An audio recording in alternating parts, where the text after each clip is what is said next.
नमस्कार दोस्तों, गार्गी क्लासेस पर आपका स्वागत है। डेट है आज की 22 जनवरी 2022। देख लेते हैं इंडियन एक्सप्रेस के इंपॉर्टेंट आर्टिकल्स जो अभी हम इस वीडियो में डिस्कस करेंगे। फर्स्ट आर्टिकल जो रहेगा वो है बैटल फ्रंट आईएएस, कि किस तरीके से अभी आईएएस कैडर रूल्स को चेंज करने की बात सेंट्रल गवर्नमेंट ने अपनी तरफ से रखी है और इसके क्या रेपरकशंस हो सकते हैं जानेंगे। दूसरा जो आर्टिकल रहेगा वो ये रिगर नॉट जस्ट स्पीड। अभी सेंट्रल गवर्नमेंट के द्वारा मिनिस्ट्री ऑफ एनवायरनमेंट की तरफ से कुछ अपनी गाइडलाइंस इशू की गई है, जिसमें यह है कि जितने भी प्रोजेक्ट हैं इंफ्रास्ट्रक्चर से रिलेटेड, उन प्रोजेक्ट्स को जिन स्टेट्स में जितना जल्दी क्लियरेंस मिलेगी उन स्टेट्स को उतनी ही अच्छी रैंकिंग दी जाएगी इन्वेस्टमेंट पॉइंट ऑफ व्यू से। तो उसको लेकर के बताया जा रहा है कि जल्दबाजी की बजाय अगर सोच समझ करके आगे चला जाए तो ठीक रहेगा। इसके आगे थर्ड आर्टिकल है ये वाला, क्लाइमेट एंड द कॉड, कि कॉड मेंबर या कॉड जो ग्रुप है वो क्लाइमेट चेंज के लिए क्या कर सकता है, ये वाला आर्टिकल भी देखेंगे। इसके आगे फिर ये आर्टिकल देखेंगे स्लिपिंग थ्रू द क्रैक्स। इस आर्टिकल में जानेंगे जो हमारे कॉन्स्टिट्यूशन की 10th शेड्यूल है, एंटी डिफेक्शन लॉ जिसको बोला जाता है, तो उसमें क्या क्या कमियां हैं उनको करेक्ट करने की ज़रूरत है, जानेंगे इस आर्टिकल के थ्रू। और लास्ट आर्टिकल रहेगा नेशनल बॉर्डर गार्ड। इस आर्टिकल में हम जानेंगे कि हमारे यहाँ पर अलग अलग बॉर्डर्स को प्रोटेक्ट करने के लिए अलग अलग एजेंसीज, अलग अलग सिक्योरिटी फोर्सेस हमने बना रखी है, तो क्यों ना हम उनको मर्ज करके एक ही बना दें और उनमें भी कुछ जो है फीचर्स अलग अलग जो ऑपरेट करने वाली सिक्योरिटी फोर्सेस हैं उनके रखे जा सकते हैं। तो उस पॉइंट ऑफ व्यू से इस आर्टिकल को देखेंगे। इसके अलावा दो आर्टिकल्स जो बच रहे हैं ना, उनको आप खुद से देख सकते हो। एक तो डिलेड ट्रिब्यूट, जिसमें अमर जवान ज्योति की जो फ्लेम है उसको तो बंद किया जा रहा है और फिर बाद में उसको ले जाया जा रहा है कहाँ पर, जो वॉर मेमोरियल स्टैब्लिश किया था 2019 में, लॉन्च जो हो गया था, इनॉग्रेशन हो गया था, वहाँ पर ले जाने के लिए। तो उसके पीछे पॉलिटिकल कंट्रोवर्सी समथिंग कुछ चल रही है, तो उस पॉइंट ऑफ व्यू से बताया हुआ है। एक ये कि वायरस के टाइम पे जस्टिस को लेकर के क्या क्या सिचुएशन क्रिएट हुई है, तो उस पॉइंट ऑफ व्यू से ये आर्टिकल है। तो ये एक बार इन दोनों पे आप खुद से नज़र डाल देना, बाकी हम आर्टिकल्स यहाँ पे डिस्कस कर ही रहे हैं। फर्स्ट आर्टिकल है बैटल फ्रंट आईएएस। देखो इस आर्टिकल में बताया जा रहा है कि अभी यूनियन गवर्नमेंट के द्वारा आईएएस कैडर रूल्स को चेंज करने की बात की गई है। इससे संबंधित कल हमने एक्सप्लेन पेज भी डिस्कस किया था, लिंक मैं डिस्क्रिप्शन बॉक्स में शेयर कर दूंगा, तो आप वहाँ पर ज़रूर देख लेना। तो ये अभी एक नया पॉइंट बन चुका है जहाँ पर सेंटर स्टेट रिलेशन में एक बार फिर से खींचतान बनी हुई है। अब ये देखो, इसमें ऐसी बात नहीं है कि जो सेंट्रल गवर्नमेंट अभी चल रही है जिस पॉलिटिकल पार्टी की, वही उसी पॉलिटिकल पार्टी की जगह जहाँ पर दूसरी जगह पे सरकारें चल रही हैं उन्होंने भी अपनी तरफ से ऑब्जेक्शन किया है, ठीक है ना। क्योंकि अभी क्या है, इन नए नॉर्म्स में सेंट्रल गवर्नमेंट ज़्यादा कंट्रोल एक्सरसाइज करने की कोशिश करेगी इंडियन एडमिनिस्ट्रेटिव सर्विसेज में। तो ऐसे में वेस्ट बंगाल की चीफ मिनिस्टर ममता बनर्जी ने तो 2 लेटर भी लिख दिया 8 दिन के अंदर अंदर, जिसमें उन्होंने एक तो ये कहा कि कॉन्स्टिट्यूशन की बेसिक स्ट्रक्चर के अगेंस्ट में है ये, क्योंकि कॉन्स्टिट्यूशन की बेसिक स्ट्रक्चर में कोऑपरेटिव फेडरलिज्म एक बहुत बड़ी चीज़ है, ठीक है। तो उसमें कोऑपरेटिव फेडरलिज्म की बजाय आप अगर यूनिलैटरली अगर एक्शन लोगे तो बोलो वो चीज़ गड़बड़ हो जाएगी। दूसरा, सेंटर और स्टेट के बीच में कॉन्फ्रंटेशन का एक और कारण बनेगा, क्योंकि नॉर्मली होता क्या है, देखो जब कभी भी आईएएस ऑफिसर या जो ऑल इंडिया सर्विसेज में काम करने वाले इंडिविजुअल्स होते हैं उनको सेलेक्ट करना, फिर उनकी अपॉइंटमेंट करना, यहाँ तक का काम तो सेंट्रल गवर्नमेंट का होता है। फिर उसके बाद में अलग अलग स्टेट कैडर उनको मिल जाते हैं और उनके हिसाब से वो काम करते रहते हैं। तो ऐसे में वैसे तो अभी जो 4 अमेंडमेंट्स प्रपोज किए गए हैं आईएएस कैडर रूल में, उनमें सबसे ज़्यादा जो इशू कंसर्निंग लग रहा है वो ये कि जो डेपुटेशन पे जाते हैं ना सेंट्रल गवर्नमेंट की जॉब के लिए, स्टेट गवर्नमेंट में डिप्लॉय होने के बाद में आईएएस ऑफिसर्स, उनको लेकर के ज़्यादा मुद्दा यहाँ पर हाईलाइट हो रहा है। देखो सेंट्रल गवर्नमेंट रिक्रूट करने का और अपॉइंटमेंट करने का काम तो कर देती है, बट अलॉटमेंट जब वो अपॉइंटमेंट हो जाता है उसके बाद में अलॉटमेंट जो रहता है ना वो स्टेट्स के अंडर में रहता है आईएएस ऑफिसर्स का। अब इसमें क्या होता है कि स्टेट्स में जब आईएएस ऑफिसर काम करते हैं तो उनको कुछ समय के लिए सेंट्रल गवर्नमेंट के अंडर में काम करने के लिए जाना होता है, जिसको बोलते हैं सेंट्रल डेपुटेशन। अब उस डेपुटेशन में होता क्या है कि सेंट्रल गवर्नमेंट के द्वारा रिक्वेस्ट भेजी जाती है अलग अलग स्टेट्स को, पर स्टेट गवर्नमेंट जो है वो मना कर देती है कई बार। तो इस केस में सेंट्रल गवर्नमेंट अपनी पावर को थोड़ा सा और बढ़ाने की कोशिश कर रही है कि स्टेट गवर्नमेंट्स पे ये ऑब्लिगेशन बना दी जाए कि अगर सेंट्रल गवर्नमेंट अपनी तरफ से रिक्वेस्ट भेजे कि भाई आप हमें इतने ऑफिसर्स को भेजो, तो वो भेजें। फिर देखो होता क्या है कि जब ये डेपुटेशन पे आना होता है आईएएस ऑफिसर्स को, या फिर ऑल इंडिया सर्विसेज में जो अभी ऑफिसर्स काम कर रहे होते हैं जिनमें आईएएस, आईपीएस और आईएफएस फॉरेस्ट सर्विस वाले भी आ जाते हैं, ठीक है। तो सेंट्रल गवर्नमेंट के पास में जब वो डेपुटेशन पे आते हो तो उसमें प्रॉपर कंसल्टेशन का एक प्रोसेस है, जिसमें यूनियन गवर्नमेंट बात करेगी स्टेट गवर्नमेंट के साथ में, और साथ में वो जो कंसर्न्ड ऑफिसर है जिसको डेपुटेशन पे बुलाया जा रहा है उससे भी बातचीत की जाएगी। और इसमें एक चीज़ ज़रूरी है कि जो ऑफिसर है वो और स्टेट गवर्नमेंट की कंसेंट हो, मतलब उनकी सहमति होनी चाहिए, तब जा करके वो इंडिविजुअल ऑफिसर जो है वो सेंट्रल डेपुटेशन पे आएगा। अब ये जो मुद्दा है यहाँ पर जो सेंट्रल गवर्नमेंट ने अमेंड करने की कोशिश की है वो क्लियर क्या है कि सेंट्रल गवर्नमेंट जो है अपनी तरफ से नंबर ऑफ ऑफिसर्स डिक्लेयर करके भेजेगा एक स्टेट गवर्नमेंट को कि भाई इतने ऑफिसर्स तो आपको अपने स्टेट से डेपुटेशन पे सेंट्रल गवर्नमेंट के अंडर भेजने ही पड़ेंगे। तो ये चीज़ कहीं ना कहीं सेंट्रल और स्टेट रिलेशन को कहीं ना कहीं और ज़्यादा बिगाड़ने वाली यहाँ पर एडिटर के द्वारा बताई जा रही है।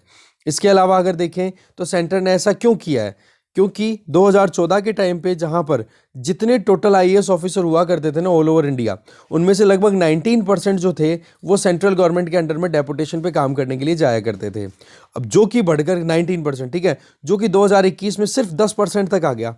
तो इस केस में सेंट्रल गवर्नमेंट का ये कहना है कि हमारे पास में शॉर्टेज रहती है ऑफिसर्स की, क्योंकि हमें भी काम करवाने होते हैं। तो इस केस में यहाँ पर ये इसी वजह से रेजोल्यूशन या फिर ये प्लान किया जा रहा है सेंट्रल गवर्नमेंट के द्वारा कि भाई कैसे भी करके हमें तो ऑफिसर्स की रिक्वायरमेंट है, अगर आप पूरी नहीं करोगे तो हम फिर वही बात है, सीधी उंगली से घी नहीं निकलता तो टेढ़ी उंगली करेंगे। तो इस तरीके से सेंट्रल गवर्नमेंट ने रूल इस तरीके से बना दिए कि जिस स्टेट को भी हम रिक्वेस्ट भेजें उस स्टेट में कितने आईएएस ऑफिसर या ऑल इंडिया सर्विसेज के जो ऑफिसर्स हैं वो डिप्लॉयड हैं, और उनमें से हमें कितने की ज़रूरत है वो आप यहाँ पर डेपुटेशन पे भेजो। तो ये है। अब देखने वाली बात ये है ना कि आजकल क्या है कि जो आईएएस ऑफिसर्स हैं वो भी रिलेक्टेंट हैं, वो जल्दी से अपने होम स्टेट को छोड़ना नहीं चाहते। क्यों? आजकल स्टेट लेवल पे भी चैलेंजिंग टास्क मिलते हैं तो वो उनको परफॉर्म करने में बिजी रहते हैं। तो इस केस में वो जल्दी से अपने होम कैडर को छोड़ना नहीं चाहते। पर सवाल क्या है, जब अब एक ट्रेडिशन चल ही रहा है और नाम ही जब ऑल इंडिया सर्विसेज किया हुआ है, जिसमें रिक्रूटमेंट और अपॉइंटमेंट ये तो सेंट्रल गवर्नमेंट के अंडर है और फिर बाद में सर्विसेज दे रहे हैं वो स्टेट गवर्नमेंट्स को, तो सेंट्रल गवर्नमेंट को भी जब रिक्वायरमेंट हो तो वो ले सकते हैं ऐसे आईएएस ऑफिसर्स को। अब देखो होता क्या है कि सेंट्रल गवर्नमेंट के पास में जब ये ऑफिसर्स की शॉर्टेज हुई तो लेटरल एंट्रीज अलाउ कर दी थी। जैसे आपने देखा होगा कि जॉइंट सेक्रेटरी लेवल पे इन पे सीधा डायरेक्टली जो एक्सपीरियंस इंडिविजुअल है जिनको कॉर्पोरेट सेक्टर में इनमें भी अगर अच्छा खासा एक्सपीरियंस है तो सीधा उनको एंट्री दी गई थी। वो बात अलग है कि बहुत सारे कॉर्पोरेट सेक्टर के इंडिविजुअल्स ने फिर बाद में अपनी जॉब छोड़ भी दी, ठीक है। पर होता क्या है कि ये लेटरल एंट्री की वजह से क्या हो गया, आईएएस ऑफिसर अनअट्रैक्टेड फील करते हैं कि यार क्या करेंगे सेंट्रल डेपुटेशन पे जाकर के, कि वहाँ पर ऑलरेडी लोग दूसरे आने लग गए हैं। तो इस केस में देखो सेंटर और स्टेट दोनों का कंसल्टेशन प्रॉपर होना चाहिए, तभी जाकर के हम जो फेडरलिज्म की ट्रू स्पिरिट है ना उसको मेंटेन रख पाएंगे। नहीं तो सेंट्रल गवर्नमेंट अगर अपने हिसाब से यूनिलैटरली काम करेगी तो फिर ये चीज़ें बिगाड़ देगी। एक वक्त वो भी था जब इंदिरा गांधी के टाइम पर सेंटर स्टेट रिलेशन ब्यूरोक्रेसी को लेकर के बहुत ज़्यादा बिगड़े हुए थे। तो ऐसी सिचुएशन अगर अभी बनानी है तो कंटिन्यू करो आपको जो लगे, बाकी अगर प्रॉपर कंसल्टेशन स्टेट गवर्नमेंट और सेंट्रल गवर्नमेंट के बीच में रहे तो उसकी बराबरी और कोई कर भी नहीं सकता। तो ऐसे में वेस्ट बंगाल हो, तमिलनाडु हो, केरला हो, यहाँ पर तो ऑलरेडी देखो ऑपोजिशन पार्टीज़ की रूलिंग चल रही है, तो इनके द्वारा तो पहले ही सेंट्रल गवर्नमेंट के ऊपर एक ब्लेम लगाया जा रहा है कि रिपब्लिक डे पे जो झांकियाँ निकलती हैं उनमें से हमारी जो झांकियाँ उनको रिजेक्ट कर दिया सेंट्रल गवर्नमेंट ने, ठीक है। तो अब आईएएस कैडर रूल को भी इस तरीके से चेंज करोगे तो और ज़्यादा फिर बाद में टग ऑफ वॉर चल जाएगा दोनों गवर्नमेंट्स के बीच में, एक तो सेंट्रल गवर्नमेंट और एक स्टेट गवर्नमेंट। तो ये कंसर्न्स यहाँ पर रेज किए जा रहे हैं, बताए जा रहे हैं राइटर के द्वारा, एडिटर के द्वारा, ठीक है। बाकी लिंक डिस्क्रिप्शन बॉक्स में शेयर है, आप देख सकते हो आराम से। कल जो हमने एक्सप्लेन पेज पे पूरी डिटेल में डिस्कस किया था ये मुद्दा। आगे चलते हैं। नेक्स्ट आर्टिकल है रिगर नॉट जस्ट स्पीड। देखो सेंट्रल गवर्नमेंट के द्वारा जो डिसाइड किया गया है स्टेट गवर्नमेंट्स के लिए कि भाई ये जो स्टेट जितनी स्पीड से प्रोजेक्ट वर्क के लिए एनवायरमेंटल क्लियरेंस देगा तो उसको उतना ही जल्दी उतनी अच्छी रैंक दे दी जाएगी। तो ये अपने आप में जो रेगुलेटरी रिजीम है ना उसको अंडरमाइन करने वाली बात है, क्योंकि हमारे यहाँ पर एनवायरनमेंट ऑलरेडी बहुत ज़्यादा कॉम्प्रोमाइज़ हो चुका है, जिसकी वजह से बहुत सारे चैलेंजेस का सामना करना पड़ता है। रही सही में अगर सेंट्रल गवर्नमेंट इस तरीके से कानून बनाएगी या फिर इस तरीके से गाइडलाइंस रिलीज़ करेगी तो और ज़्यादा लापरवाहियाँ बढ़ती जाएगी। अगर हम सुप्रीम कोर्ट के डिफरेंट वर्डिक्ट्स की बात भी करें तो उनमें भी सीधी सी बात यही कही गई है कि राइट टू लाइफ हमारा कॉन्स्टिट्यूशनल फंडामेंटल राइट है, और राइट टू लाइफ के लिए राइट टू एनवायरनमेंट भी आ जाता है। और अगर आप जल्दबाजी करके एनवायरनमेंट को कॉम्प्रोमाइज़ करोगे, इसका मतलब फंडामेंटल राइट्स को वायलेट कर रहे हो, ये अपने आप में प्रॉब्लम करेगा। अभी क्या कर रही है सेंट्रल गवर्नमेंट कि भाई कैसे भी करके जो state environment impact assessment authorities हैं वो जल्दी से जल्दी क्लियरेंस दें, है ना। और जो प्रोजेक्ट डेवलपमेंट के लिए जो भी पार्टीज वहाँ पर काम करना चाहती है उनसे प्रोजेक्ट की कम से कम डिटेल्स गेन करें। तो इसका मतलब तो एकदम लापरवाही शो करने की कोशिश की जा रही है। इस तरीके से आप अगर प्रोसीजर्स है प्रॉपर जो मैनर में काम होना चाहिए, इन्वेस्टिगेशन होना चाहिए प्रोजेक्ट से संबंधित कि अगर वो प्रोजेक्ट कहीं पर भी अगर लगता है तो वहाँ पर आसपास के पर्यावरण पर उस वक्त उसके क्या नेगेटिव इम्पैक्ट आएंगे, अगर उनके बारे में अच्छे से इन्वेस्टिगेशन नहीं हुआ, उनसे प्रॉपर कॉम्पनसेशन नहीं लिया गया, और अगर इकोलॉजिकली सेंसिटिव रीजन्स में अगर आपने डेवलपमेंटल एक्टिविटीज़ कर दी तो फिर वो डेवलपमेंट कितने दिन तक चलेगा। कल को ना डिजास्टर आ गई तो वापस बर्बाद हो जाएगा। तो प्रॉपर मैनर में एक एनवायरनमेंट को भी प्रोटेक्ट करने की ज़रूरत है, तो हाँ डेवलपमेंटल प्रायोरिटीज़ को भी हमें ध्यान में रखने की ज़रूरत है। इन शॉर्ट बैलेंस बनाओ दोनों के बीच में, ये कहना चाह रहे हैं एडिटर। इसके आगे देखो, जो क्लियरेंस प्रोसीजर है उसको आप जल्दबाजी में करना चाहते हो वो भी गलत है। हाँ ये बात सही है कि कई बार क्लियरेंस प्रोसीजर में रेड टेपिज्म उलझ जाता है, ब्यूरोक्रेसी जो है वो कहीं ना कहीं अड़ंगे लगा देती है, ठीक है, जो करप्ट इंडिविजुअल्स होते हैं वो। तो इस केस में बोला इन चीज़ों को आप साइड करने के चक्कर में एनवायरनमेंट को कॉम्प्रोमाइज़ क्यों करवा रहे हो। इसके आगे ये बात ठीक है कि आप इंस्टीट्यूशंस को स्ट्रेंथन करो तो बात ज़्यादा बढ़िया रहे।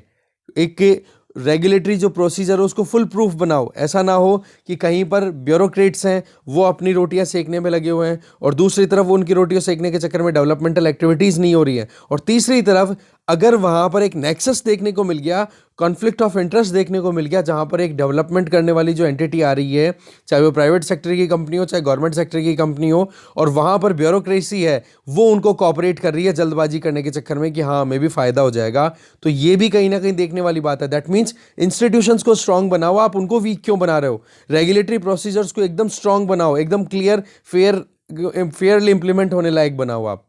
तो ऐसे में अगर state environment impact assessment authority का जो मैंडेट है, जो उनका काम है, अगर उसको आप कॉम्प्रोमाइज़ कर दोगे तो फिर इसका आप लंबे समय तक नहीं चला पाओगे। आप आज के टाइम पे गवर्नमेंट की प्रायोरिटीज़ है ईज ऑफ डूइंग बिजनेस करवाने की, तो बोले ईज ऑफ डूइंग बिजनेस को तो वर्ल्ड, ये स्टेटमेंट मैं बोल रहा हूँ कल परसों की न्यूज़ में से, जिसमें एक्सपर्ट्स का ये कहना है, बोले ईज ऑफ डूइंग बिजनेस को तो वर्ल्ड बैंक खुद डिस्कार्ड करने पे लगा हुआ है कि हाँ इसमें कुछ ना कुछ कमियां हैं और बहुत सारे फ्लॉज आ रहे हैं, खराबियां आ रही हैं।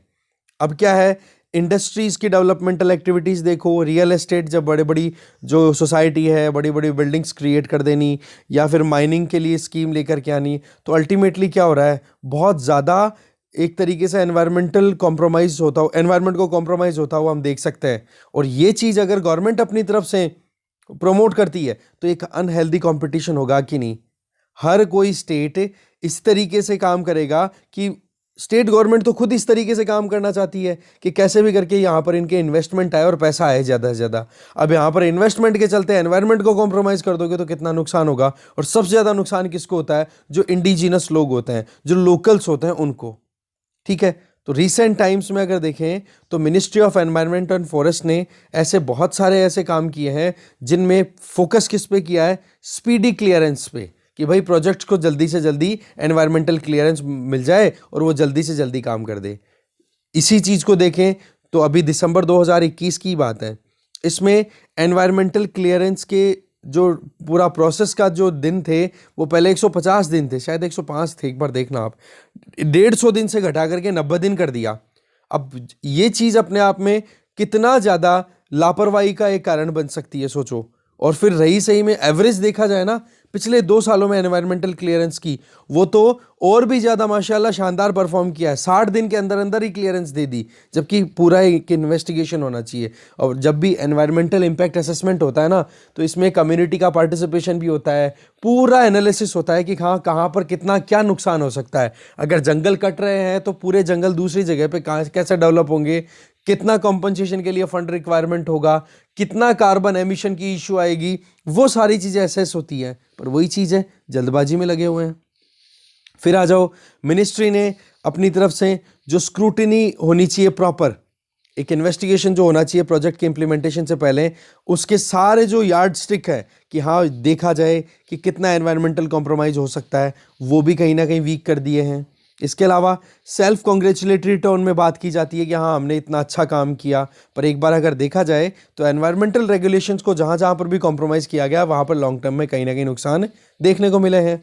इसके आगे अगर पब्लिक हियरिंग प्रोविजंस को आप वीक करोगे, वहाँ के लोगों को जहाँ पर डेवलपमेंटल एक्टिविटीज़ आप करना चाह रहे हो, जिससे पर्टिकुलर फॉरेस्ट एरिया को क्लियर करके फिर बाद में आप वहाँ पर फैक्ट्री लगवाना चाह रहे हो, वहाँ के लोगों की जब तक आप सुनोगे नहीं तो फिर कैसे आपको प्रॉपर एनवायरनमेंट इम्पैक्ट असेसमेंट की रिपोर्ट मिलेगी प्रॉपर, कैसे आप प्रॉपरली एक कंप्लायंस इंश्योर कर पाओगे कि हाँ कितना एमिशन होगा, कितना वहाँ पर प्रॉब्लम क्रिएट हो सकती है, आसपास में लोगों की हेल्थ इशू क्या क्या आ सकते हैं। इसका एग्जाम्पल बताया जा रहा है कि अंडमान निकोबार में जिस तरीके से इकोलॉजी को कॉम्प्रोमाइज़ करने के तरीके अभी देखने को मिल रहे हैं गवर्नमेंट के द्वारा, बोलो वो भी बहुत ज़्यादा कंसर्निंग अपने आप में। तो कोस्टल रेगुलेशन जोन्स की बात कर लो या फिर आप फॉरेस्ट कंजर्वेशन एक्ट की बात कर लो, इनको आप कहीं ना कहीं डाइल्यूट करते चले जा रहे हो, इंफ्रास्ट्रक्चरल प्रोजेक्ट्स को प्रमोट करने की कोशिश कर रहे हो, और ये कह के कि जहाँ जहाँ पर भी स्ट्रेटेजिक इंपॉर्टेंस है वहाँ पर अगर फॉरेस्ट को भी क्लियर करना पड़े तो उसको करने दिया जाए। ये चीज़ें अभी कहीं ना कहीं फॉरेस्ट कंजर्वेशन एक्ट में अमेंडमेंट लाने की एफर्ट्स लगाए जा रहे हैं। ड्राफ्ट तो ऑलरेडी रिलीज हो चुका है पब्लिक डोमेन में। तो सवाल क्या है, तो आप इस तरीके से अगर ये सिस्टम तैयार कर दोगे जिसमें कंट्री का जो एनवायरनमेंट प्रोटेक्शन रिजीम है वो वीक हो जाए, तो देखो नुकसान फिर हमें ही उठाने पड़ेंगे, किसी दूसरे को नहीं।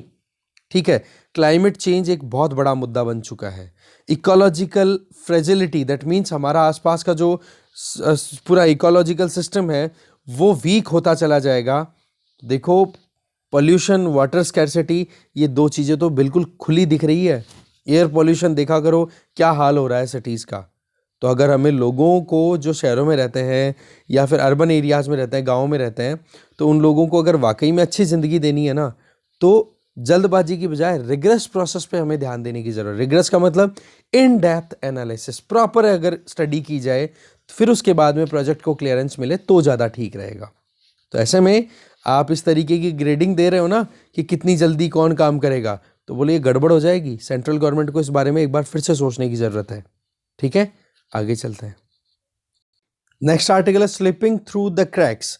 आर्टिकल को लिखा है कपिल सिब्बल जी के द्वारा।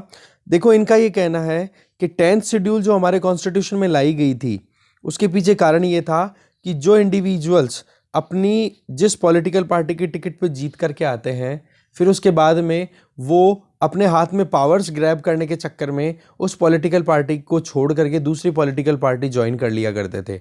आया राम गया राम वाला जो सिस्टम है, 12th की जो पॉलिटिक्स वाली बुक है, इंडियन पॉलिटिक्स की बुक, उसमें ये चीज़ अच्छे से समझाई हुई है।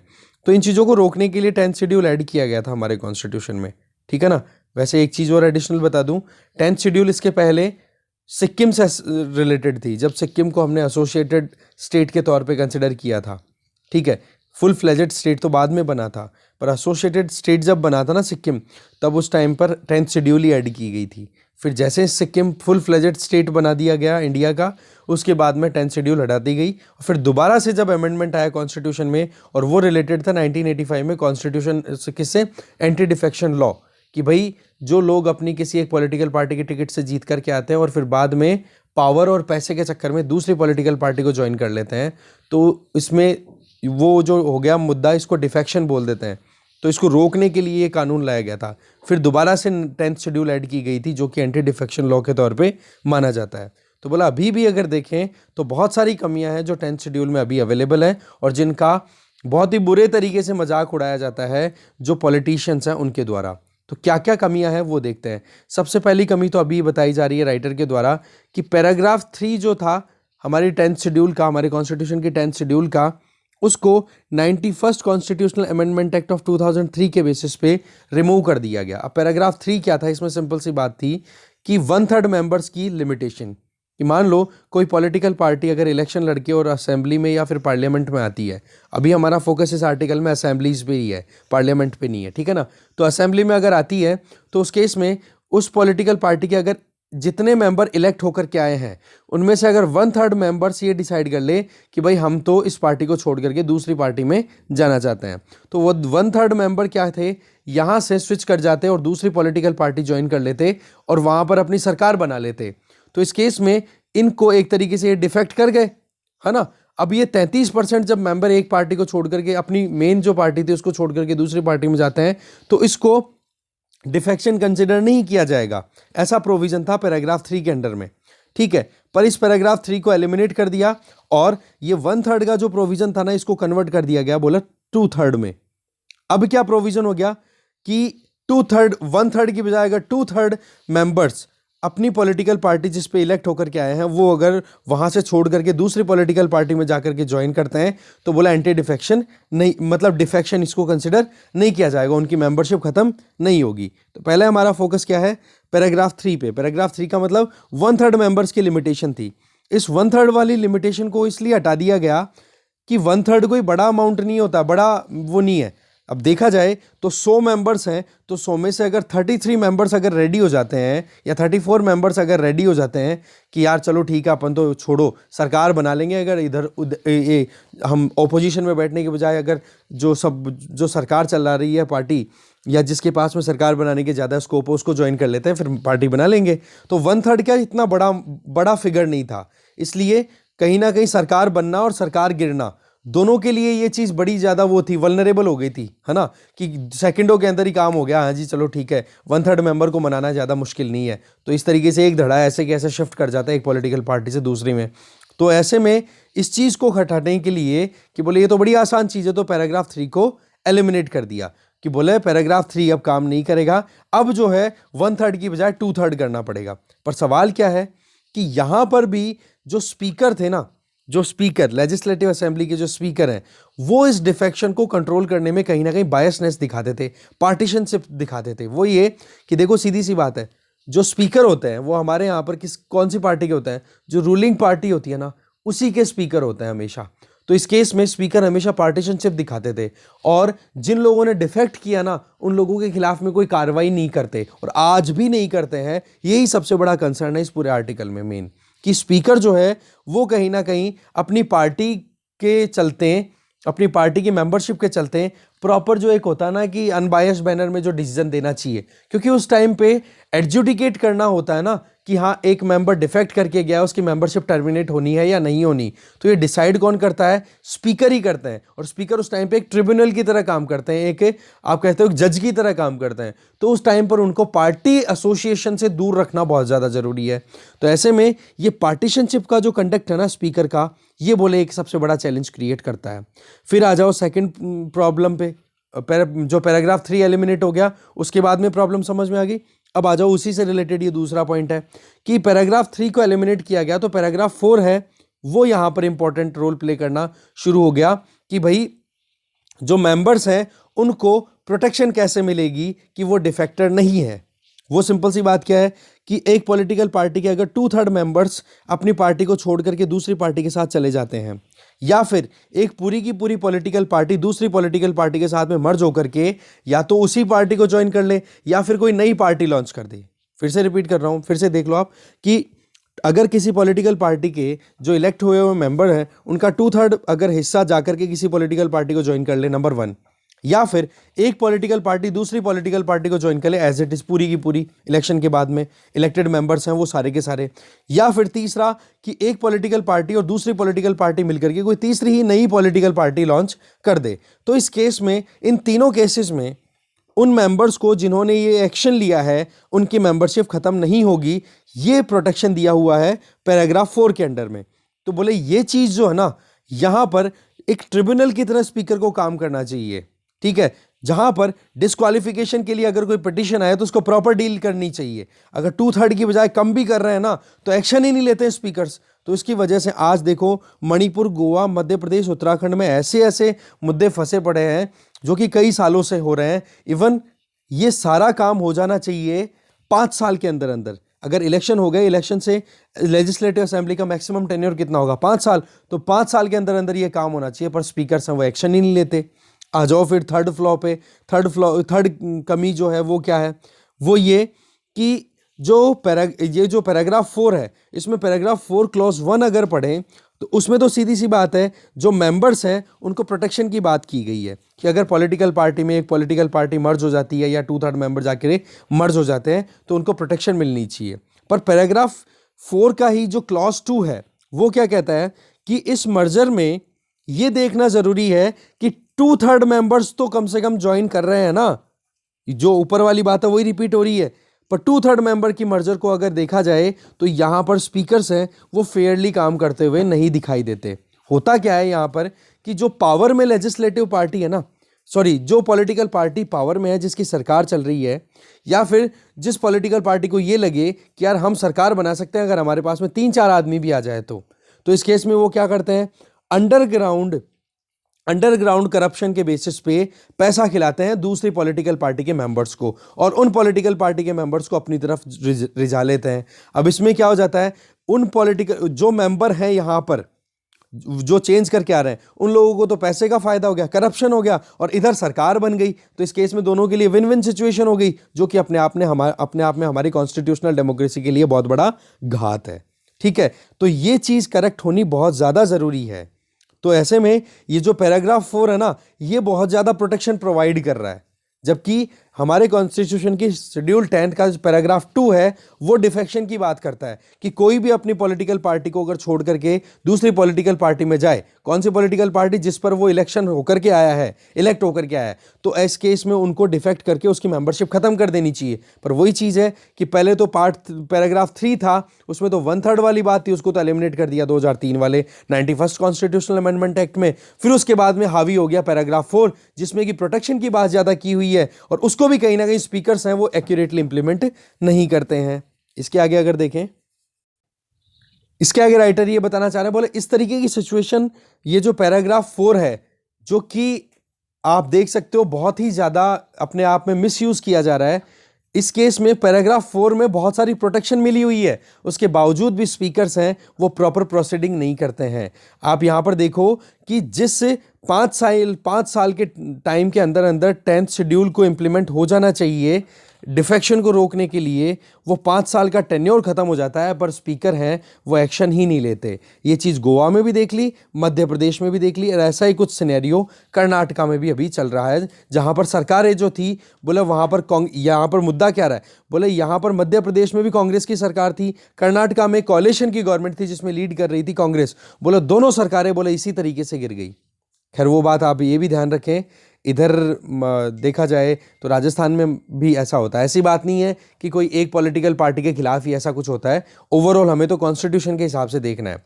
ठीक है, अब आ जाओ बात एक और प्रोविजन, हमारे कॉन्स्टिट्यूशन का आर्टिकल 164 उसका क्लॉज ऑफ 1B, उसमें क्या दिया हुआ है कि एक मेंबर को अर्जेंटली डिफेक्ट, मतलब अर्जेंटली उसकी मेंबरशिप खत्म कर दो अगर उसने डिफेक्शन फॉलो किया है। दैट मीन्स अपनी पॉलिटिकल पार्टी जिस पे वो इलेक्ट होकर के आया है उससे वो दूसरी पॉलिटिकल पार्टी ज्वाइन कर ले, तो उसको आप खत्म कर दो उसकी मेंबरशिप।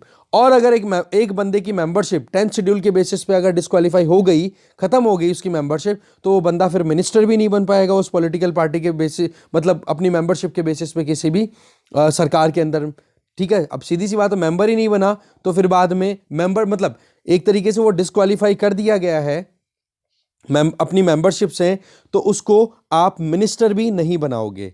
पर ये जो आर्टिकल है ना 164 1B, ये क्या कहता है, ये कहता है कि एक बंदा जो कि डिस्क्वालीफाई कर दिया गया है, वो अगर दोबारा से इलेक्शन करके आ जाए और इलेक्शन करवा करके और फिर बाद में दोबारा से मेंबर बन जाएगा उस पर्टिकुलर लेजिस्लेटिव असेंबली का, और फिर वहां से वो मिनिस्टर बन जाएगा, तो बोले ये तो लूप होल है सीधा का सीधा। एक बंदा जिसने अपनी पॉलिटिकल पार्टी छोड़ी, देखो अब यहां पर इक्वेशन अच्छे से समझो कि एक पॉलिटिकल पार्टी है ए, जिस पर इलेक्शन करके एक मेंबर आ गया एक्स। अब ये एक्स जो है, अब जैसे इलेक्ट हुआ पता पड़ा यार मेरी पार्टी के पास में तो दम नहीं है, पावर नहीं है, और इसको पैसा मिल जाता है पॉलिटिकल पार्टी बी जो कि सरकार बनाने के लिए काबिल है या बना चुकी है, तो ये या बनाने वाली है, तो बी क्या करेगी, एक्स को अप्रोच करेगी कि देख इतने करोड़ रुपए हम तेरे पॉकेट में इतना डाल देंगे, ये मिनिस्ट्री हम तेरे को दे देंगे, तो हमें ज्वाइन कर। तो एक्स क्या करेगा, इस ए को छोड़ करके बी को ज्वाइन करेगा, जबकि ए की टिकट के ऊपर जीत के आया है ये बंदा। दूसरा, ए की टिकट को देख करके इस पॉलिटिकल पार्टी के बेसिस पे एक्स को लोगों ने वोट भी दिए हैं। ठीक है, तो विश्वासघात हुआ कि नहीं, तो इस केस में अब ये ए जो एक्स जो है वो बी को ज्वाइन कर लेगा। अब सवाल क्या है कि यहां पर अगर प्रॉपरली काम किया जाए तो स्पीकर क्या करना चाहिए, स्पीकर को इस एक्स को डिस्क्वालीफाई कर देना चाहिए, मेंबरशिप खत्म कर देनी चाहिए। चलो जी, मेंबरशिप खत्म कर दी, स्पीकर बहुत ही अच्छे से काम कर रहे हैं। ठीक है, अब स्पीकर ने मेंबरशिप खत्म कर दी तो इस इंडिविजुअल के पास में लूप होल अवेलेबल है क्या, कि इलेक्शन फिर से करवा लेगा। ठीक है, इलेक्शन, मेंबरशिप खत्म हो गई, इलेक्शन दोबारा से करवा लेगा, कहीं ना कहीं होते रहते हैं बाई इलेक्शंस बहुत सारे, और इलेक्शन लेकर के फिर से एंटर हो जाएगा। अब की बार जो है वो इलेक्शन करवा करके एंटर होगा और अब फिर से मिनिस्ट्री का पावर अपने हाथ में ले लेगा, क्योंकि डिस्क्वालिफिकेशन के बाद में मिनिस्ट्री नहीं मिल रही थी ना, अब मिनिस्ट्री खुले में लेगा। तो ये बोला अपने आप में बहुत ही ज्यादा कमियां हैं हमारे कॉन्स्टिट्यूशन में, तो बोले इन कमियों को अमेंडमेंट करवा करके और ठीक करने की जरूरत है। ठीक है, तो ऐसे में बोला 10th शेड्यूल को अगर हमें सप्लीमेंट करना है तो सबसे पहला काम तो ये करो, सजेशन भी दे रहे हैं कपिल सिब्बल जी यहाँ पे, ये कांग्रेस के लीडर है, वैसे सुप्रीम कोर्ट के लॉयर भी हैं। तो इनका कहना है कि 10th शेड्यूल में हमें अगर इफेक्टिवली इंप्लीमेंट करना है ना, तो सबसे पहले तो स्पीकर को रिजाइन करवाओ कि वो अपनी पॉलिटिकल पार्टी को छोड़ दे, जैसे कि इंग्लैंड में होता है, यूके में होता है, वहां पर जो भी स्पीकर बनते हैं ना, उनको सबसे पहले अपनी पॉलिटिकल पार्टी से रिजाइन करना होता है। कारण क्या होता है कि जब वो अपनी पॉलिटिकल पार्टी से रिजाइन कर देंगे तो अनपार्टीशन मैनर में, बाई पार्टीशन मैनर में वो काम कर पाएंगे। दैट मीन्स किसी भी बायसनेस को अपने ऊपर नहीं हावी होने देंगे, क्योंकि फिर डर नहीं रहेगा किसी पॉलिटिकल पार्टी का, तो इजीली वो अपना वर्डिक्ट जो है बिना, मतलब कहते हैं ना कि बिना किसी प्रिजुडाइज के दे पाएंगे। ठीक है, और दूसरी चीज, जब वो स्पीकर का टेन्योर कंप्लीट हो जाए तो उनको एक पर्टिकुलर टाइम पीरियड दिया जाए, कूलिंग ऑफ पीरियड, और मान लो 1 साल 2 साल, और फिर उसके बाद में वो दूसरी कोई पॉलिटिकल पार्टी को ज्वाइन करना चाहे तो अपने हिसाब से कर सकते हैं। बोला सबसे पहला प्रोविजन तो ये करो। दूसरी चीज, ये जो पैराग्राफ 4 है ना, बोले इसको खत्म ही कर दो, इसको रिमूव कर दो कॉन्स्टिट्यूशन अमेंडमेंट एक्ट ला करके। क्यों? क्योंकि इसके बेसिस पे प्रोटेक्शन मिली हुई है, प्रोटेक्शन का मिसयूज किया जाता है बहुत सारे मेंबर्स के द्वारा। तीसरा, बोले जो मेंबर का डिस्क्वालिफिकेशन हो जाता है पैराग्राफ 2 ऑफ 10th शेड्यूल के बेसिस पे, ठीक है, तो उनको सीधा सा ये अब अमेंडमेंट लेकर के आना चाहिए हमारे कॉन्स्टिट्यूशन में, वो ये कि जिस बंदे का भी पैराग्राफ 2 के अंडर में डिस्क्वालिफिकेशन हो गया है, वो कम से कम एक पर्टिकुलर टाइम पीरियड 2 साल 5 साल जितना भी है वो फिक्स कर दो कि किसी भी पब्लिक ऑफिस को वो बियर नहीं कर पाएगा। दैट मीन्स वो कोई भी पब्लिक सर्विस नहीं दे पाएगा कम से कम 5 साल तक। साथ में आर्टिकल 164(1) भी है, उसको भी ऑमिट कर दो कॉन्स्टिट्यूशनल अमेंडमेंट एक्ट ला करके। तो बोले ये प्रोविजन अगर हम करेंगे तब जाकर के काम होगा।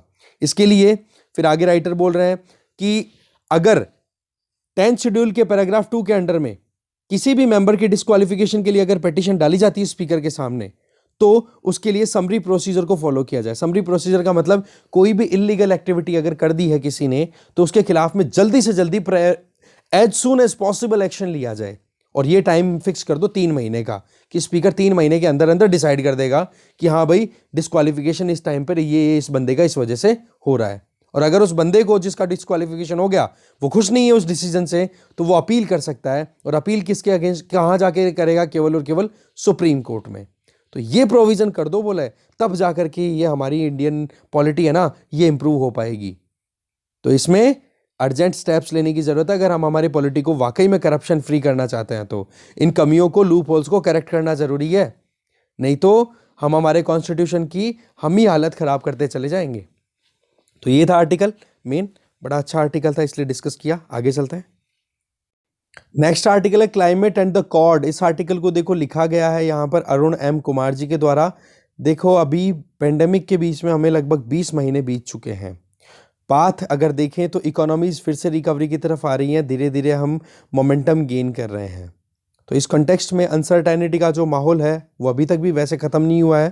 तो ऐसे में जो मल्टीलेटरल ग्रुपिंग है, फॉर एग्जांपल कॉर्ड की अगर बात करें, तो जिस तरीके से कॉर्ड का एस्टैब्लिशमेंट हुआ था वो भी कहीं ना कहीं कोई नेचुरल कैलेमिटी थी। जब 2004 की 26 दिसंबर को सुनामी आई थी इंडियन ओशन में, जिसकी वजह से तमिलनाडु में इनमें बहुत ज़्यादा कैटास्ट्रॉफ फैला था, बहुत ज़्यादा लोगों की डेथ हुई थी, बहुत ज़्यादा लोगों की मतलब हमने लूज़ किया था लाइफ को। ठीक है, तो बोला इसी तरीके की एक और क्राइसिस जो है वो अभी चल रही है, जो कि पेंडेमिक हम जिसको बोल रहे हैं।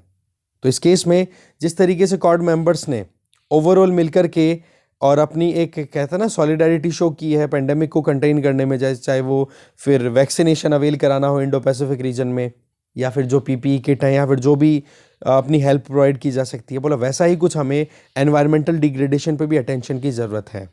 आज हम एक तरफ इकोनॉमिक डेवलपमेंट, सस्टेनेबल प्रोग्रेस और क्लाइमेट क्राइसिस, इन तीनों को अगर देखें तो प्रॉपर एक बैलेंस बनना चाहिए। डेवलपमेंट और एनवायरनमेंट में अगर बैलेंस हो गया ना, तो उससे आप सस्टेनेबिलिटी आराम से गेन कर लोगे। कारण क्योंकि आप कॉम्प्रोमाइज़ नहीं करोगे फिर चीज़ों को, और लंबे समय तक वो डेवलपमेंट टिकेगा और आने वाली जनरेशन्स भी अपने हिसाब से अपनी एस्पिरेशंस को पूरा कर लेंगी। तो ऐसे में कॉर्ड की रेलेवेंस बहुत ज़्यादा हो जाती है। पहली इन पर्सन मीटिंग हुई जब यूएस में जो बाइडेन ने अपनी तरफ से प्रेसिडेंशियल ओथ है वो ले ली थी, और उसके बाद में उन्होंने वर्चुअल मीटिंग की थी जिसमें नरेंद्र मोदी, स्कॉट मॉरिसन और Yoshihide Suga, that means prime ministers of Australia, India and Japan, उनको होस्ट किया था जो बाइडेन यूएस प्रेसिडेंट ने। और ये अपने आप में बहुत इंपॉर्टेंट मीटिंग थी। तो बोला ऐसा ही जिस तरीके से हम देखें तो इन चारों कंट्रीज़ को मिलकर के और नए जो चैलेंजेस है, for example pandemic, infrastructure development, climate crisis और जो नई टेक्नोलॉजी आ रही है उनमें कॉपरेशन दिखाना चाहिए। क्योंकि अब सीधी सी बात है कि अगर क्लाइमेट को अगर सही से ध्यान में नहीं लिया गया तो कॉन्सिक्वेंशियल इम्पैक्ट्स को हम इग्नोर या अवॉइड नहीं कर पाएंगे। ठीक है ना। पॉपुलेशन राइज हो रही है नो डाउट बहुत ज़्यादा स्पीड से, वैसे तो अब बहुत हद तक कंट्रोल भी हो रही है, पर फिर भी अगर देखा जाए तो कम पॉपुलेशन नहीं है। एनर्जी डिमांड लगातार बढ़ी रही है, पॉपुलेशन जितनी बढ़ेगी तो सीधी सी बात है फॉसिल फ्यूल पे डिपेंडेंसी हम कितनी रख सकते हैं। पहली चीज़ तो नेचुरली कितना लॉस होता है फॉसिल फ्यूल का यूज़ करते हैं तो, दूसरी चीज़ कितना महंगा पड़ता है। तो इकोनॉमिकली और इकोलॉजिकली नुकसान वाली चीज़ है फॉसिल फ्यूल पे डिपेंडेंसी। तो क्यों ना हम नई जो टेक्नोलॉजी है जैसे कि रिन्यूएबल एनर्जी, तो इस पर हम कितना फोकस कर सकते हैं, चारों कंट्रीज़ मिलकर के कितना हो सकता है ये। तो ऐसे में एनर्जी ट्रांजिशन पे ध्यान देना चाहिए, चाहे वो टेक्नोलॉजी हो, चाहे मैन्युफैक्चरिंग हो या फिर फाइनेंस की बात करें, तो चारों कंट्रीज़ बहुत कुछ कर सकते हैं। अगर हम टेक्नोलॉजी की बात करें तो इंडिया एक डेवलपिंग कंट्री है, बाकी तो चारों के तीनों डेवलप्ड कंट्रीज़ की कैटेगरी में आता है ना, तो तीनों के पास में टेक्नोलॉजी है। तो इंडिया के साथ कोलैबोरेट करते हुए ये चारों कंट्रीज़ मिलकर के इंडो पैसिफिक रीजन में ये जो एनर्जी सेगमेंट है, टेक्नोलॉजी सेगमेंट है, इस पर अपनी तरफ से पूरे एफर्ट्स दे सकते हैं, जिसमें एनर्जी ट्रांजिशन सबसे इंपॉर्टेंट गोल है। जैसे कि इंटरनेशनल सोलर अलायंस जो कि 2015 में पेरिस क्लाइमेट चेंज एग्रीमेंट के तहत है, उसके बाद में जो फ्रांस और इंडिया है उनकी लीडरशिप में इस्टेब्लिश हुआ, जिसमें कि अभी यूएसए ने भी इसको ज्वाइन कर लिया, जिसमें 101वें मेंबर के तौर पे यूएसए ने ज्वाइन किया था आईएसए को। इसके अलावा जो ग्लासगो में अभी मीटिंग हुई उसमें भी ओसो वॉक, जिसका मतलब हो गया one sun one world one grid, ये एक तरीके का प्रोग्राम स्टार्ट किया गया है, जिसमें क्या होगा कि दुनिया में अगर हमारी दुनिया की बात करें तो एक ही हमारा सन है, एक ही हमारी दुनिया है, तो क्यों ना हम अलग अलग देशों को एक साथ मिला करके एक बहुत बड़ा सोलर ग्रिड तैयार कर ले, जिससे कि जहाँ जहाँ पर भी सनलाइट सीधी मिले वहाँ पर इलेक्ट्रिसिटी प्रोड्यूस हो और जहाँ पर शॉर्टेज हो वहाँ पर सप्लाई की जा सके। तो इस तरीके का सेगमेंट अगर हमारे पास में है तो क्यों ना हम इन चारों कंट्रीज़ मिलकर के क्लाइमेट चेंज को हम टैकल करें। इसके आगे फिर बात की जा रही है कि चाइना आज जो वर्ल्ड की लार्जेस्ट मैन्युफैक्चरिंग फैक्ट्री के तौर पे काम कर रही है, तो उसको भी हम काउंटर कर सकते हैं साथ में मिलकर के। ठीक है। और साथ में सबसे अच्छी बात क्या होगी कि जब ये इस तरीके का न्यू एनर्जी या एनर्जी ट्रांजिशन की तरफ अगर हम जाएं तो नई टेक्नोलॉजी में इंटरवेंशन अगर हम करेंगे तो नया इन्वेस्टमेंट भी होगा, नई जॉब्स भी क्रिएट होगी, तो बेरोजगारी की भी कमी है, बेरोजगारी जो प्रॉब्लम है वो भी खत्म हो जाएगी। इसके लिए एडिक्वेट फंडिंग की ज़रूरत है, तो कॉर्ड मेंबर इसके लिए साथ में मिलकर के काम कर सकते हैं। क्योंकि सीधी सी बात है कि चारों के चारों कंट्रीज़ की अगर बात करें तो कैपिटलिज्म अच्छा खासा प्रमोटेड है। दैट मीन्स प्राइवेट इंडिविजुअल्स हैं वो भी इन्वेस्टमेंट में पीछे नहीं जाएंगे, तो क्यों ना हम कैपिटल इन्वेस्टमेंट इस तरफ करवाएं जिससे कि हम सस्टेनेबिलिटी इंश्योर कर सकें एनर्जी के फॉर्म में भी, क्लाइमेट फाइनेंस की तरफ ज़्यादा से ज़्यादा फोकस करें, जिससे कि एक तो रीजनल फैसिलिटी तो होगी ही, पर साथ साथ में ग्लोबल इंटरकनेक्टेड ग्रिड है वो भी डेवलप हो पाएंगे, तो इंटरनेशनली भी हम हमारी पकड़ अच्छी बना पाएंगे। चारों कंट्रीज 2030 के टारगेट को लेकर के काम कर रही है, तो क्यों ना फिर साथ में मिलकर के इस टारगेट को अच्छे से अचीव किया जाए, जिसमें एडेप्टेशन, रेजिलियंस और प्रिपेयर्डनेस 3 प्रिंसिपल्स पे फोकस किया जाएगा। Adaptation that means climate change एक रियलिटी है, हम इसको इग्नोर नहीं कर सकते, तो ऐसे में हम इस तरीके का डेवलपमेंट करें जिसकी वजह से अगर फ्लड्स, ड्रॉट्स, कहीं पर भी कुछ भी क्लाइमेट चेंज की वजह से एक्सट्रीम वेदर इवेंट आते हैं तो उनको हम टैकल कर सके। रेजिलियंस, अगर टूट फूट कुछ हो तो हम रिकवर कर जाएं जल्दी से। प्रिपेयर्डनेस, हम पहले से तैयार रहें ना, कि क्यों हम उस बर्बादी वाले या फिर उस डूम्सडे या मतलब वही क़यामत के दिन की क्यों इंतज़ार करें, हम पहले ही तैयार रहें। तो ऐसे में एनर्जी क्लीन मतलब रिन्यूएबल एनर्जी पे, नेशनल एमिशन टारगेट्स जो फिक्स कर रखे हैं उन पे, क्लीन एनर्जी इनोवेशन पे, डिप्लॉयमेंट पे, इन पे चारों कंट्री साथ में मिलके काम कर सकते हैं। बस यही चीज़ बार बार बताई जा रही है। इंडो पैसिफिक रीजन की बात हम ऑलरेडी कर ही चुके हैं। हाँ, क्लाइमेट चेंज को लेकर के इन्फॉर्मेशन शेयरिंग पे भी काम कर सकते हैं। डिजास्टर रेजिलियंट इंफ्रास्ट्रक्चर, जैसे कि इसके लिए ऑलरेडी एक प्रोग्राम है that is कोalition for disaster resilient infrastructure. उसमें टेक्निकल असिस्टेंस दे सकते हैं चारों कंट्रीज मिल करके, और नया टेक्नोलॉजिकल इंटरवेंशन जितना होगा उतना ही फ़ायदा होगा। इसके अलावा climate and information service task force, ये एक अच्छा कदम है जो कि छोटे आइलैंड कंट्रीज़ को सपोर्ट करने के लिए काम किया जा रहा है। तो बोले इनमें भी चारों कंट्रीज़ अपना कंट्रीब्यूशन अच्छा खासा दे सकते हैं। जापान की अगर बात करें तो जापान अभी अगले साल, जहाँ तक है इस साल की बात है जहाँ तक है, क्वाड मेंबर्स की जो मीटिंग है, इन पर्सन मीटिंग, जो लीडर्स हैं वो मिलेंगे, जिसमें वैक्सीन डिप्लोमेसी पे तो फोकस किया ही जाएगा। तो क्यों ना हम क्लाइमेट चेंज को भी एक सेंट्रल थीम बनाएं। टारगेट है हमारा 2050 तक कि 1.5 डिग्री सेंटीग्रेड से कम टेम्परेचर राइज हो। अगर हम प्री इंडस्ट्रियल एरा की बात करें तो बोला उसको हमें कंट्रोल करना है। तो इसके लिए हमें देखो प्रॉपर, इक्विटेबल, सेफ और इफेक्टिव वैक्सीन एक्सेसिबिलिटी के साथ में क्लाइमेट कमिटमेंट्स को भी पूरा करने की ज़रूरत है, और क्वाड इसमें लीड कर सकता है इंटरनेशनली, ये बताया जा रहा है राइटर के द्वारा। आगे चलें। लास्ट आर्टिकल आज का, a national border guard. Article को यहाँ पर लिखा गया है रमेश दावेशर के द्वारा। देखो, अगर आप भी देखें गलवान क्राइसिस की बात करो या डोकलाम 2017, गलवान 2020, इन क्राइसिस की अगर बात करें तो चाइना लगातार अपनी तरफ से एग्रेशन दिखा रहा है, और पाकिस्तान की तरफ से तो हम पहले से ही सरदर्दी लेकर के बैठे हैं। तो दोनों तरफ से हमारा जो फ्रंट है वो कहीं ना कहीं इनसिक्योर है, या फिर कह सकते हैं कि कहीं ना कहीं वल्नरेबल है, कहीं से भी कुछ भी एक्शन लिए जा सकते हैं। तो अगर हम देखें तो चाइना की तरफ से जो 2 एक्शन अभी रिसेंट लिए गए, एक तो चाइना के द्वारा जो लैंड बॉर्डर लॉ है वो इम्प्लीमेंट करना, ठीक है, जिसमें कि वो अपनी तरफ से बॉर्डर डिस्प्यूट जहाँ जहाँ पर भी है उनको अपनी तरफ से पकड़ बनाने की कोशिश करेगा, ठीक है, अपनी तरफ से यूनिलैटरली। और दूसरा है कि 628 के लगभग शियोकांग मॉडल बॉर्डर डिफेंस विलेज तैयार करना, मतलब अपने हिसाब से इस तरीके के गांव तैयार करना जो एलएसी के अक्रॉस, जिससे कि आने वाले टाइम पर वहाँ पर लोगों का कॉन्फिडेंस जीते, और फिर बाद में अपनी जो टेरिटोरियल क्लेम है चाइना की कि हम ये एरिया हमारे हैं। जैसे मैं आपको बताता हूँ, पाम प्लस 5 फिंगर, ठीक है, 5 फिंगर्स में आपको पता है लद्दाख की बात होती है, नेपाल, सिक्किम, भूटान और अरुणाचल। तो बोले इन 5 एरियाज़ के आसपास में जब वो गांव बसा लेगा ना, ये 3488 किलोमीटर की लाइन ऑफ एक्चुअल कंट्रोल है एलएसी हमारे और चाइना के बीच में। तो बोले चाइना वहाँ पर अपनी जो डिस्प्यूटेड टेरिटरी है उसको क्लेम करेगा और लोगों का सपोर्ट और ले लेगा। और अभी तक 2 गांव तो अरुणाचल प्रदेश के आसपास में डेवलप भी कर चुका है। तो ये जो 2 डेवलपमेंट हुए ना चाइना की तरफ से, बोले ये सबसे ज़्यादा नुकसान वाली चीज़ है, हमें अलर्ट होना चाहिए। आज इंडिया, अगर हम रियल सेंस में देखें, वैसे तो हम अफगानिस्तान के साथ भी बॉर्डर शेयर करते हैं, इंटरनेशनल बॉर्डर की बात हो तो, बट हम अगर अब फिजिकली देखी जाए ना अभी करंट एग्जिस्टेंस में, तो हम पाकिस्तान, चाइना, नेपाल, भूटान, बांग्लादेश में हमारे के साथ में सीधी बॉर्डर शेयर करते हैं, जो कि 15,106 किलोमीटर की लेंथ है, जिसमें आप देख सकते हो एलओसी है 3323 किलोमीटर की, और उसके बाद में जो सियाचिन आ जाता है, सियाचिन के बाद में एक 110 किलोमीटर की स्ट्रेच हो रहा है जिसको हम बोलते हैं एक्चुअल ग्राउंड पोजीशन लाइन, जो कि सियाचिन ग्लेशियर रीजन को डिवाइड करता है। कि ये जो 110 किलोमीटर की सियाचिन से नॉर्थवर्ड अगर हम मूव करें, है ना, तो 110 किलोमीटर का जो स्ट्रेच है जिसको बोलते हैं एक्चुअल ग्राउंड पोजीशन लाइन, उसके वेस्ट में तो पाकिस्तान है, उसके ईस्ट में इंडिया है। पाकिस्तान तो क्या है, पाकिस्तान ऑक्यूपाइड कश्मीर है वो बेसिकली, ठीक है। इसके अलावा हम चाइना के साथ में 3488 किलोमीटर की बॉर्डर शेयर करते हैं। श्रीलंका के साथ में भी हमारी टेरिटोरियल मैरीटाइम बाउंड्री है। मालदीव्स के साथ में भी, बांग्लादेश, पाकिस्तान, म्यांमार, इंडोनेशिया, ये ऐसे कंट्रीज है जिनके साथ में हम कहीं ना कहीं कनेक्टेड हैं।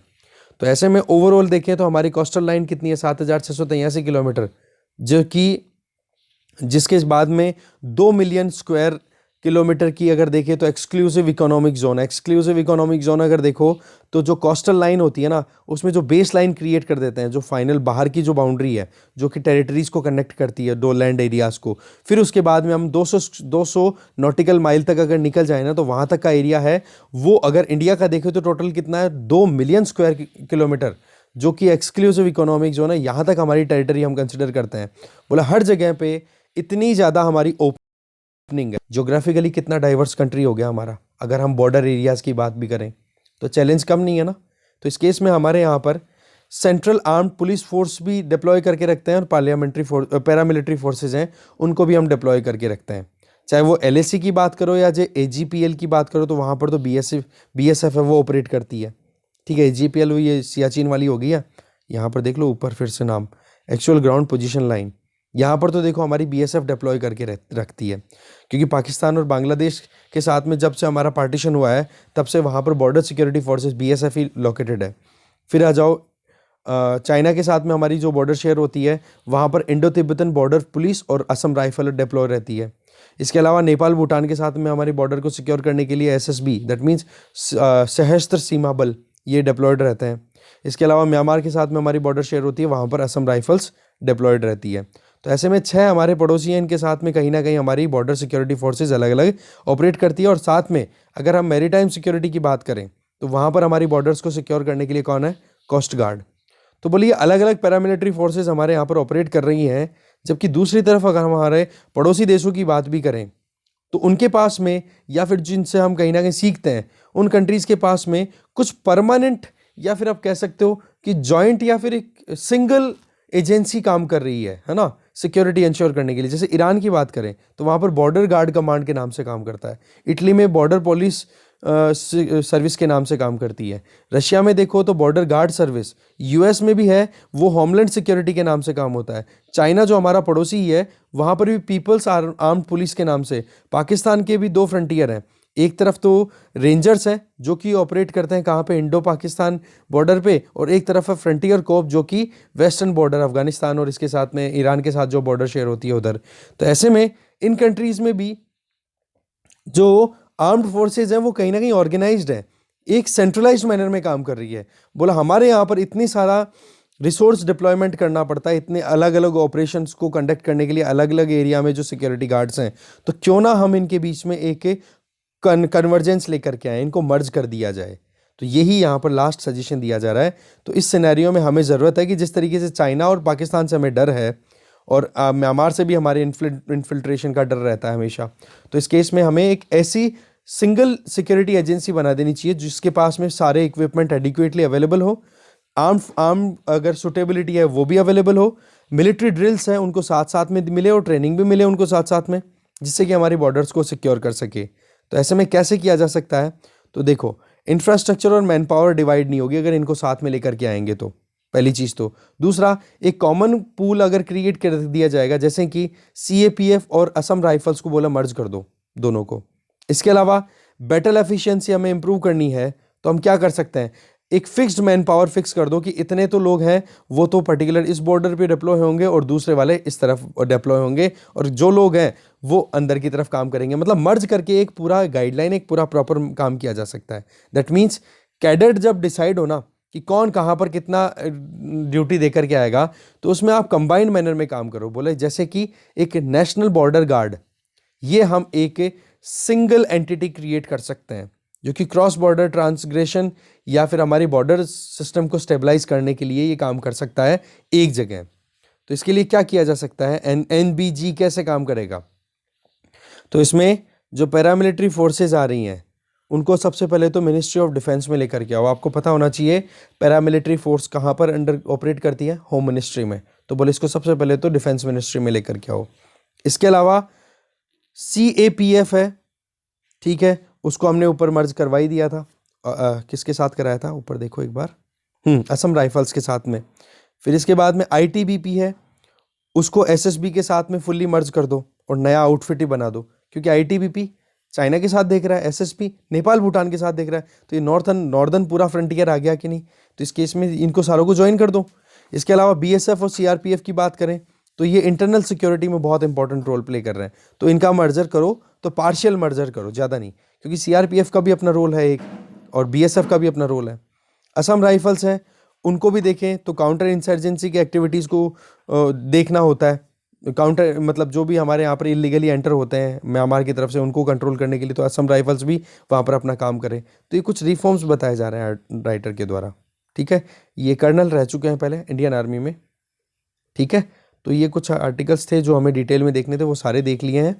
बाकी जो बचे हुए 2 आर्टिकल्स उन पर एक बार नज़र आप ज़रूर डाल लेना। Okay, thank you very much for watching this video.